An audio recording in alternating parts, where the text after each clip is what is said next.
wasiirka horumarinta caalamiga ee Norway Heikki Holmes ayaa si kulul uga hadlay warar ku soo baxay jaraa'idka qaar ee dalka Ingiriiska kuwaas oo wax ka qoray damaca Norway ee keedka shidaalka Soomaaliya. wasiirka oo maqaal ku qoray wargeyska The Financial Times ee dalka Ingiriiska cadadkiisii shalay soo baxay ayuu kaga jawaabay sheegashooyin isla wargeyskani iyo kuwa kale lagu soo qoray kuwaas oo tibaaxayay in Norway ay dabada ka riixayso sheegashada Kenya ee dhulbadeedka Soomaaliya halkaas oo lagu sheegay keed shidaal. waxa uu wasiirku sheegay in Norway danteedu tahay Soomaaliya oo nabad iyo barwaaqo gaartay iyo xasilooni beenna ay tahay in danta Norway ay tahay shidaal oo kaliya. mar uu ka hadlayay muranka Kenya iyo Soomaaliya ee dhulbadeedka ayuu sheegay in Norway ay dawladda Soomaaliya gacan ka siisay in sanadii 2009 qaramada midoobay u gudbiso diiwaanka dhulbadeedka Soomaaliya oo hordhaca kaasi oo Soomaaliya xaq u siinayo in ay diiwaan dhameystiran ay soo gudbiso xilli kale si uusan dhulka uga dhaxal wareegin sida uu qaba qaanuunka haddii aanan warbixinta hordhaca la gudbin lahayn muddada loo cayimay. dhulka saddexagalka ah ee la sheegay in Kenya loo saxiixay waa mid aanan jirin ayuu yiri Heikki Holmes isaga oo ula jeeda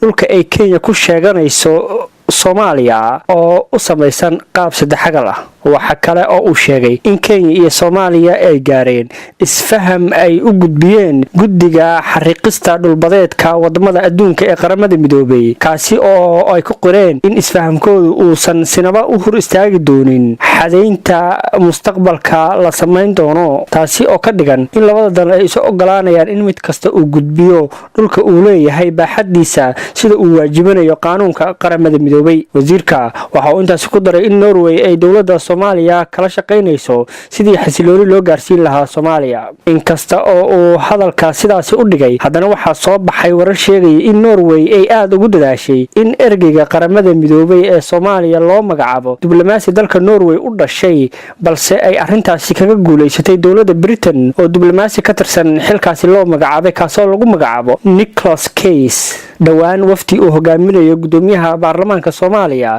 Professor Maxamed Cusmaan Jawaari oo boqosho ku tagay dalka Norway ayaa la sheegay in uu kala hadlay arrimaha shidaalka Soomaaliya iyo gaar ahaan muranka dhulbadeedka Soomaaliya iyo Kenya. Cabdinaasir Axmed Sheekh, Somsad, Cape Town.